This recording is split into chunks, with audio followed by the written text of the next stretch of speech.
Well, welcome back and congratulations. You made it to the last video. I feel like you should get the candy bar that has the golden ticket in it or something like that, right? Okay, so now we get to the very last part, grading and course policies. Very important, right? As far as the grading system, very straightforward. It's done on a point system. So there are 1,000 points in the course total, and essentially it boils down to the standard, 90, 80, 70, 60% of those 1,000 points. If you are within 0.5% of the next highest grade and you have turned in all of your assignments on time, I will bump you up to the next highest grade. Okay, but you have to do all the assignments on time, with one little caveat that I'll discuss when we talk about course policies. You can get extra credit if you do something that helps other students, and it has to be a substantive contribution, like you notice, for example, an error on the homework or on an exam or something like that, that is going to help everyone in class. I will give you 1 extra point. That will go towards your participation and engagement grade. Speaking of which, let's look at everything that's involved in your grade. So there are 4 major categories: participation and engagement, homeworks, exams, and your final exam. The engagement and participation consist of 4 different parts. So first we have the discussion boards, okay? That's what we call the module discussions.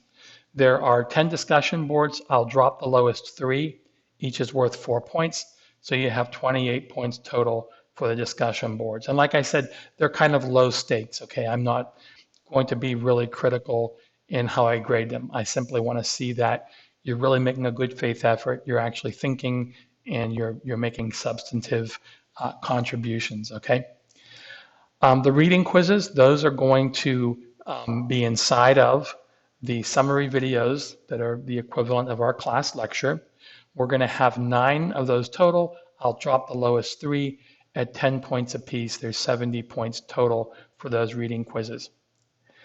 The well-being checklist survey. So that's the survey that you're going to do in the first couple of days. In fact, if you can do it before Monday, that would be really good for you. You'd have that out of the way. Takes maybe 15 minutes total or so. That counts for 20 points. And finally, we're going to have 2 scheduled meetings throughout the year. So I'm going to meet each of you individually. We can do a Zoom session, or we can do it by phone, either one. And that'll take about 5 to 15 minutes roughly. And each of those will count for 16 points, and none of those are dropped. So that's a lot for the participation engagement, but it really does turn out to be a crucial part of this class. Homeworks. There is going to be 8 homeworks in all. Your lowest 2 scores will be dropped. I'm going to have to change that to lowest 1 score if I'm going to get the math to work out right. So I'm going to drop the 1 lowest homework score, and I'll go back and correct that, sorry. And they're 50 points each.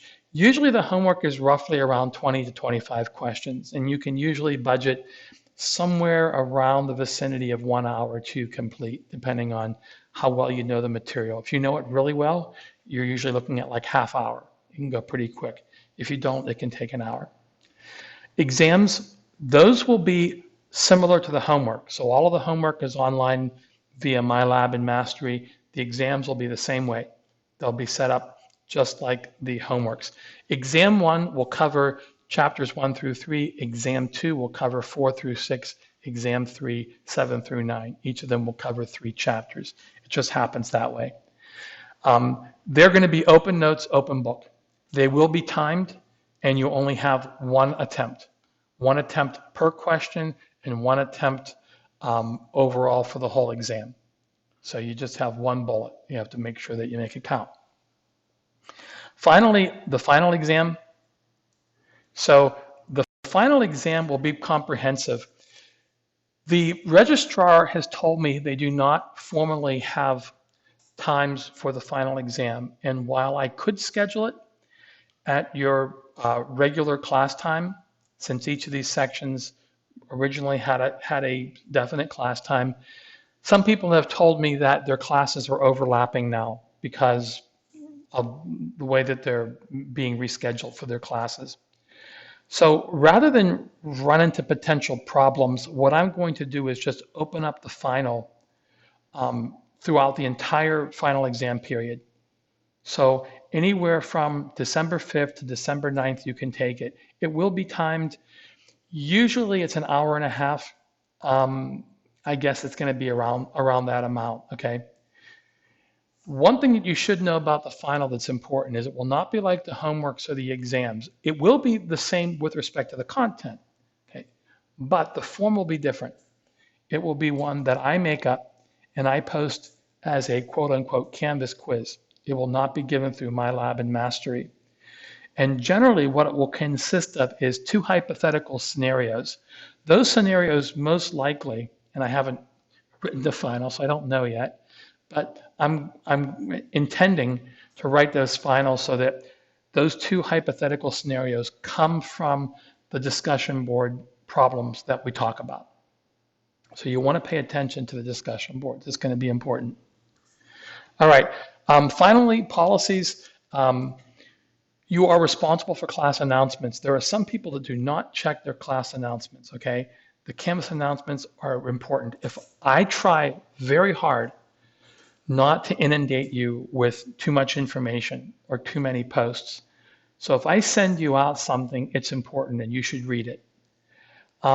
As far as the assignment notifications, you should get all of those through email. So if I set it up via the assignment manager on Canvas with a start time and an end date, it will notify you by email.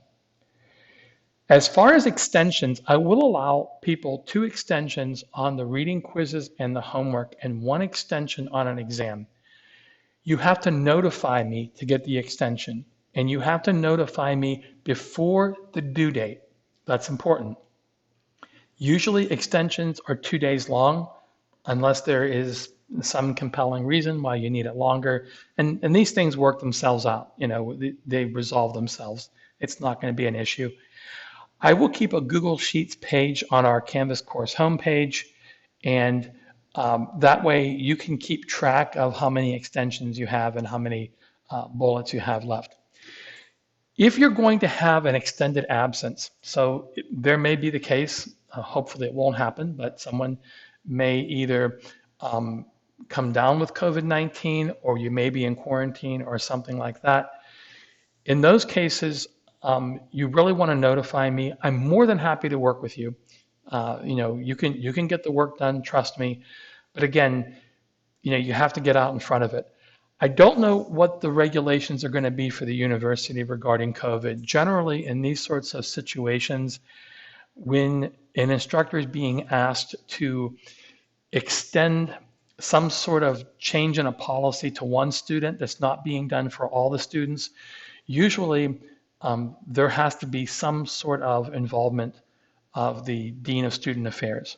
And so usually what students do is they go to the Dean of Student Affairs, talk to them, get it okay, and then the Dean of Student Affairs contacts me.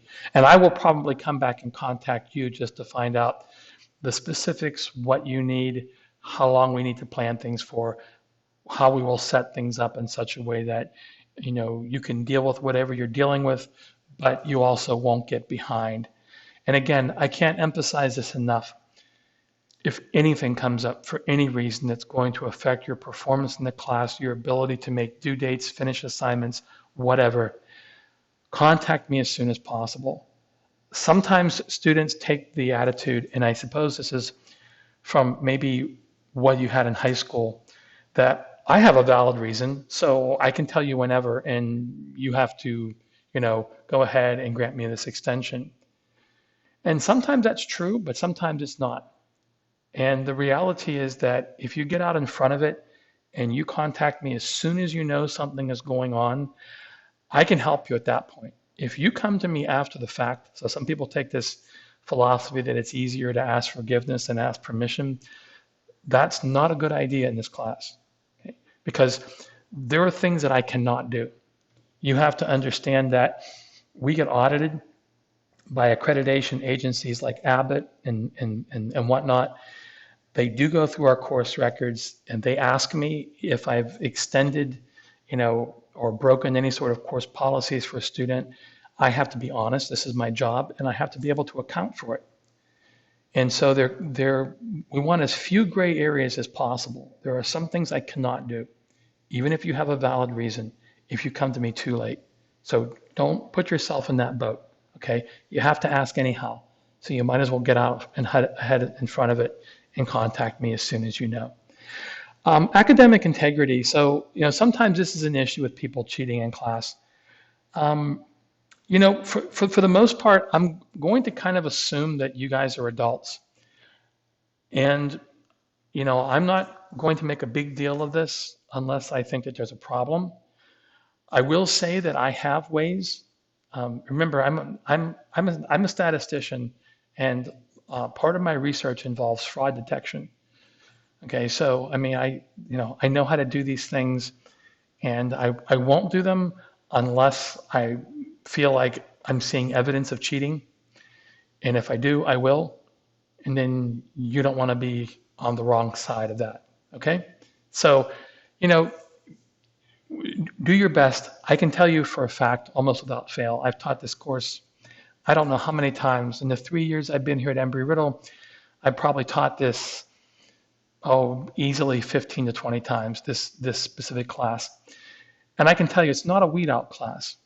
And the only people who don't pass almost to a certainty are the people that just don't put the effort in, okay? And sometimes people get overextended, and this happens, but really, by and large, the vast majority of people who do not pass are just the people who don't put the time in. If you put the time in, you make the effort, you'll be fine, okay? And there's a typo. I need to correct that. If you're what is it? OCD, right? You notice those little things. It bugs you, okay? Well, last thing is disabilities. If you have a disability, please let me know ahead of time. Generally on online courses, disabilities, and this is in the syllabus, I'm just going to mention this in passing, okay? Generally, disabilities for an online course don't become an issue. The only time they become an issue, there are two cases. When you need extended time, which I can do easy. I can set up a special time limit for you on Canvas. It's not a problem. So this is all kind of built into the class. So time extensions we can do. It's not a problem. Sometimes people like to take the course, take the final, I'm sorry, at the student center. Of course, that's not going to be an option. So this won't be an issue. So generally, the only time disabilities come up is for extended time. If there is something that you need that I'm not providing, and so, for example, I don't put closed captions on my videos, if you feel like that would help, even if you don't have a disability, I can tell you, I watch movies, and I would say about half the time when I'm watching them online, I put on the subtitles, okay? If you want that, let me know. I don't do it by default, okay? But I think that's pretty much everything. So what you want to do before class starts, if it's possible, is you want to get on module 1. And in fact, let me show you this because I went back and changed it so it looks correct now. You want to get on here and you want to take this intake survey. So this intake survey is what I showed you under assignments. It is this guy right here, first week checklist survey, okay? Take that and then do the discussion board. And you can post your answer right down here, okay? You can post your reply, your initial response, and then you can reply to other people's in their response bar here. Okay, hopefully that covers everything. I will have an open Zoom session the first day your class meets next week. So I'll be available if you have any questions, anything that's not clear, feel free to ask. Thanks for watching. I'm really happy to have you in class. Looking forward to this semester with you. And I will talk to you all soon. All right, bye.